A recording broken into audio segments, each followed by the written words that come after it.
Hello everyone, स्वागत है आपका रेवती मनोहर हिंदी कहानियाँ चैनल में। प्रतिदिन नई नई कहानी के लिए चैनल को अभी सब्सक्राइब कर लीजिए। फ्रेंड्स, आज की कहानी है प्रोफेसर महेश ने कढ़ुआ रुमाल उठाया। उन्होंने रुमाल को पहचानने की कोशिश की। यह वही रुमाल था जो शिवानी उन्हें देने के लिए उस दिन उनके कमरे में आई थी। उनकी आंखें आंसुओं से भर गईं। कहानी द तिनसुकिया मेल के एसी कोच में बैठे प्रोफेसर महेश एक पुस्तक पढ़ने में मशगूल थे। वे एक सेमिनार में भाग लेने गुवाहाटी जा रहे थे। पास की एक सीट पर बैठी प्रौढ़ महिला बार बार प्रोफेसर महेश को देख रही थी। वह शायद उन्हें पहचानने का प्रयास कर रही थी। जब वह पूरी तरह आश्वस्त हो गई तो उठकर उनकी सीट के पास गई और शिष्टतापूर्वक पूछा, सर, क्या आप प्रोफेसर महेश हैं? यह अप्रत्याशित सा प्रश्न सुनकर प्रोफेसर महेश असमंजस में पड़ गए। उन्होंने महिला की ओर देखते हुए कहा, मैंने आपको पहचाना नहीं, मैडम। मेरा नाम माधवी है। मैं लखनऊ यूनिवर्सिटी में प्रोफेसर हूँ। मेरी एक सहेली थी प्रोफेसर शिवानी, वह महिला बोली। थी से आपका क्या मतलब है? प्रोफेसर महेश ने उसकी ओर देखते हुए पूछा। वह अब इस दुनिया में नहीं है। उसने किसी को अपनी किडनी डोनेट की थी। उसी दौरान शरीर में सेप्टिक फैल जाने के कारण उसकी मृत्यु हो गई थी, महिला ने कहा। क्या? प्रोफेसर महेश का मुंह आश्चर्य से खुला रह गया था। जी सर, उसे शायद अपनी मृत्यु का एहसास पहले ही हो गया था। मरने से 2 दिन पहले उसने मुझे यह रुमाल और एक पत्र आपको देने के लिए कहा था। उसके द्वारा दिए पते पर मैं आपसे मिलने दिल्ली कई बार गई, मगर आप शायद वहां से कहीं और शिफ्ट हो गए थे। यह कहकर उस महिला ने वह रुमाल और पत्र प्रोफेसर को दे दिया। वह महिला जाकर अपनी सीट पर बैठ गई। प्रोफेसर महेश बुद्ध बने अपनी सीट पर बैठे थे। तिनसुकिया मेल अपनी पूरी रफ्तार से दौड़ रही थी और उससे भी तेज रफ्तार से अतीत की स्मृतियां प्रोफेसर महेश के मांसपटल पर दौड़ रही थीं। आज से 25 वर्ष पूर्व उनकी तैनाती एक कस्बे के डिग्री कॉलेज में प्रोफेसर के रूप में हुई थी। यह भी पढ़े मुरझाया मन दिल्ली की तरफ जाते हुए उसे किसकी याद सता रही थी। कॉलेज कस्बे से 2-2.5 किलोमीटर दूर था। कॉलेज में छात्र छात्राएं दोनों पढ़ते थे। कॉलेज का अधिकांश स्टाफ कस्बे रहता था। प्रोफेसर महेश का व्यक्तित्व बड़ा आकर्षक था और उनके पढ़ाने का ढंग बहुत प्रभावी। इसलिए छात्र छात्राएं उनका बड़ा सम्मान करते थे। वे बड़े मिलनसार और सहयोगी स्वभाव के थे, इसलिए स्टाफ में भी उनके सबसे बड़े मधुर संबंध थे। एक दिन वे क्लास में पढ़ा रहे थे, तभी चपरासी उनके पास आया और बोला, सर, प्रिंसिपल सर आपको अपने ऑफिस में बुला रहे हैं। प्रोफेसर महेश सोच में पड़ गए। फिर वे प्रिंसिपल रूम की ओर चल दिए। उन्हें देखकर प्रिंसिपल साहब बोले, professor Mahesh, BA second year की छात्रा शिवानी अचानक क्लास में बेहोश हो गई है। उसे किसी तरह होश तो आ गया है, मगर अभी उसकी तबीयत पूरी तरह ठीक नहीं है। आप ऐसा करिए, उसे अपने स्कूटर से उसके घर छोड़ आइए। उस समय स्टाफ के 2-3 लोगों के पास ही स्कूटर था। शायद इसी कारण प्राचार्य जी ने उन्हें यह कार्य सौंपा था। वे शिवानी को स्कूटर पर बैठाकर कस्बे की ओर चल दिए। वे कस्बे में पहुंचने ही वाले थे कि सड़क के किनारे खड़े बरगद के पेड़ के पास शिवानी ने कहा, सर, स्कूटर रोक दीजिए। प्रोफेसर महेश ने स्कूटर रोक दिया और शिवानी से पूछा, क्या बात है शिवानी, क्या तुम्हें फिर चक्कर आ रहा है? मुझे कुछ नहीं हुआ सर, मैं तो आपसे एकांत में बात करना चाहती थी, इसलिए मैंने कॉलेज में बेहोश होने का नाटक किया था, उसने बड़े भोलेपन से कहा। क्या? प्रोफेसर ने हैरानी से उसकी ओर देखा। फिर पूछा, आखिर तुमने ऐसा क्यों किया और तुम मुझ से क्या बात करना चाहती हो? सर, मैं आपसे प्यार करती हूँ और आपको यही बात बताने के लिए मैंने यह नाटक किया था। वह प्रोफेसर की ओर देखकर मुस्कुरा रही थी। यह भी पढ़े मूंछ दारा को पुलिस में क्यों भर्ती करवाना चाहते थे घरवाले? प्रोफेसर हतप्रभ खड़े थे। उन्हें समझ में ही नहीं आ रहा था कि वे उससे क्या कहें। काफी देर तक वे चुप रहे, फिर बोले, यह तुम्हारी पढ़ने की उम्र है, प्यार करने की नहीं। अभी तो तुम प्यार का मतलब भी नहीं जानती। आप ठीक कह रहे हैं सर, मगर मैं अपने इस दिल का क्या करूं? यह तो आपसे प्रकर बैठा है। वह प्रोफेसर की ओर देखकर मुस्कुराते हुए बोली, तुम्हें मालूम है कि मैं शादीशुदा हूं और मेरे 2 बच्चे हैं, और मेरी तथा तुम्हारी उम्र में कम से कम 20 साल का अंतर है। प्रोफेसर ने उसे समझाते हुए कहा, मुझे इन बातों से कोई फर्क नहीं पड़ता सर, मैं तो केवल एक ही बात जानती हूँ कि मैं आपसे प्यार करती हूँ, बेपनाह प्यार, वह दार्शनिक अंदाज में बोली।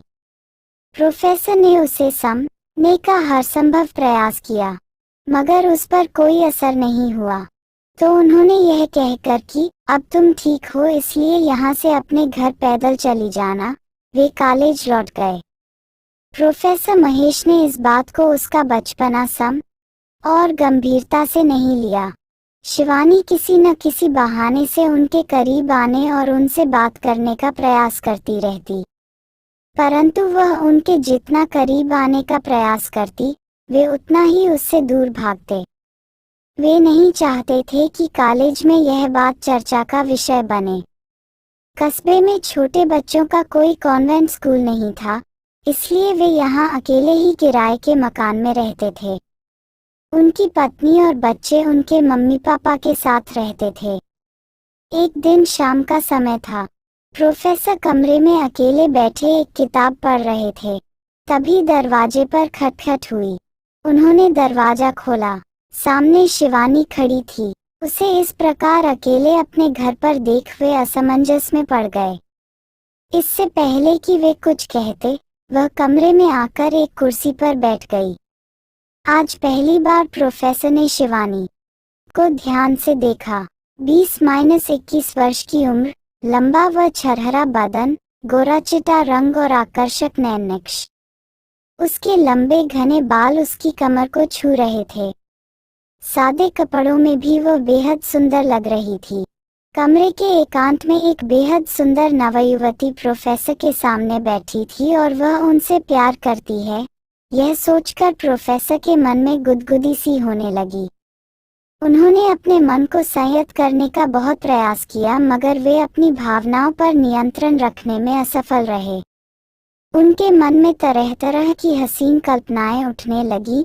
चेहरे का रंग पल पल बदलने लगा। इस सब से बेखबर शिवानी कुर्सी पर शांत और निश्चल बैठी थी। उसके एक हाथ में सफेद रंग का रुमाल था। प्रोफेसर उठकर उसके पास गए और उसके गालों को थपथपाते हुए पूछा, शिवानी, तुम यहाँ अकेले क्या करने आए हो? उसने प्रोफेसर की आंखों में कर देखा। पता नहीं उसे उनकी आंखों में क्या दिखाई दिया। वह टके के साथ कुर्सी से उठकर खड़ी हो गई। उसके चेहरे के भाव एकाएक बदल गए थे। प्रोफेसर के हाथों को अपने गालों से टके के साथ हटाते हुए वह बोली, please don't touch me, I don't like this. Professor के ऊपर पड़ा बुद्धिजीवी का लबादा फटकर तार तार हो चुका था। शिवानी का यह व्यवहार उनके लिए अप्रत्याशित था। उन्हें समझ ही नहीं आ रहा था कि वे उससे क्या कहें। तुम तो कहती हो कि तुम मुझे से बहुत प्यार करती हो, प्रोफेसर महेश ने शिवानी की ओर देखते हुए कहा। हाँ सर, मैं आपको बहुत प्यार करती हूँ, मगर मेरा प्यार गंगाजल की तरह निर्मल और कंचन की तरह खरा है, उसने दृढ़ स्वर में कहा। यह सब फिल्मी डायलॉग हैं, प्रोफेसर ने खिसियानी हंसी हंसते हुए कहा। सर, जरूरत पड़ने पर मैं यह साबित कर दूंगी कि आपके प्रति मेरा प्यार कितना गहरा है। यह कहकर वह कमरे से चली गई थी। काफी देर तक प्रोफेसर अवाक खड़े रहे थे, फिर अपने काम लग गए थे। इसके बाद शिवानी ने उनसे बात करने या मिलने का प्रयास नहीं किया। वे भी धीरे धीरे उसे भूल गए। कुछ समय बाद उनका उस कॉलेज से स्थानांतरण हो गया। सरकारी सेवा होने के कारण कई जगह स्थानांतरण हुए और आखिर में वे दिल्ली में सेटल्ड हो गए। 2 साल पहले प्रोफेसर को किडनी प्रॉब्लम हो गई। कई महीने तक तो डायलिसिस पर रहे। फिर डॉक्टरों ने कहा कि अब किडनी ट्रांसप्लांट के अलावा कोई चारा नहीं है। तब प्रोफेसर ने अपने परिवार में इस संबंध में सबसे बातचीत की। उनकी पत्नी, दोनों बेटों और बेटी ने राय दी कि पहले किडनी के लिए विज्ञापन देना चाहिए।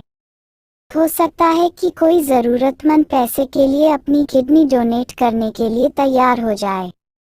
अगर 2-3 बार विज्ञापन देने के बाद भी कोई डोनर नहीं मिलता है तो हम लोग फिर इस बारे में बातचीत करेंगे। बेटे ने राजधानी के सभी अखबारों में किडनी डोनेट करने वाले को 20 लाख रुपए देने का विज्ञापन छपवाया। विज्ञापन में प्रोफेसर का नाम, पूरा पता दिया गया। विज्ञापन दिए 1 महीना हो गया था। जिस अस्पताल में प्रोफेसर महेश का इलाज चल रहा था, एक दिन वहां से फोन आया। सर, आपके लिए गुड न्यूज़ है। आपको किडनी देने के लिए एक डोनर मिल गई है। उसकी उम्र 45 साल के करीब है। वह आपको किडनी डोनेट के लिए तैयार है, मगर उसकी एक शर्त है कि किडनी ट्रांसप्लांट होने से पहले उसका नाम व पता किसी को न बताया जाए। यह जानकर हैरानी हुई कि डोनर अपना नाम, पता क्यों नहीं बताना चाहती। फिर हम सब ने सोचा कि शायद उसकी कोई मजबूरी होगी। ट्रांसप्लांट की सारी फॉर्मेलिटीज पूरी कर ली गईं और नियत तारीख पर उनकी किडनी का ट्रांसप्लांटेशन हो गया, जो पूरी तरह से सफल रहा।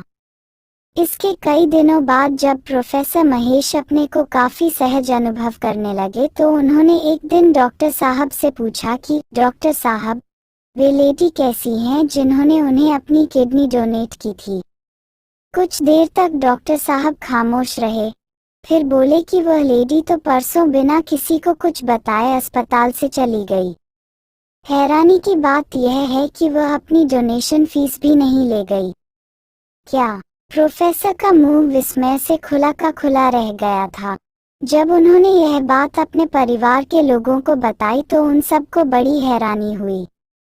सभी को यह बात समझ ही नहीं आ रही थी कि आज के इस आपाधापी के दौर में 20 लाख रुपए ठुकरा देने वाली यह लेडी आखिर कौन थी। काफी दिनों तक प्रोफेसर इसी उधेड़बुन में रहे। उन्होंने उस लेडी का पता लगाने की हर संभव कोशिश की, मगर इसके बारे में कुछ पता नहीं चला। आपको कहाँ तक जाना है, सर? अचानक टीटीई ने आकर प्रोफेसर महेश की तंद्रा को भंग कर दिया। वे अतीत से वर्तमान में लौट आए। टिकट चेक करने के बाद टीटीई चला गया। प्रोफेसर महेश ने वह रुमाल उठाया जो शिवानी ने उन्हें देने के लिए प्रोफेसर माधवी को दिया था। उन्होंने रुमाल को पहचानने की कोशिश की। यह शायद वही कट हुआ रुमाल था जो शिवानी उन्हें देने उनके कमरे पर आई थी। सफेद रंग के उस रुमाल के एक कोने में सुनहरे रंग से इंग्लिश का अक्षर एस कट हुआ था। एस यानी शिवानी के नाम का पहला अक्षर। अब प्रोफेसर महेश को डोनर की सारी पहेली समझ में आ गई थी। उन्होंने रुमाल में रखे हुए मुड़े तुड़े पत्र को खोलकर पढ़ा। लिखा था, प्रोफेसर साहब, आपका जीवन मेरे लिए बहुत बहुमूल्य है, इसलिए मैंने अपने जीवन को संकट में डालकर आपकी जान को बचाया।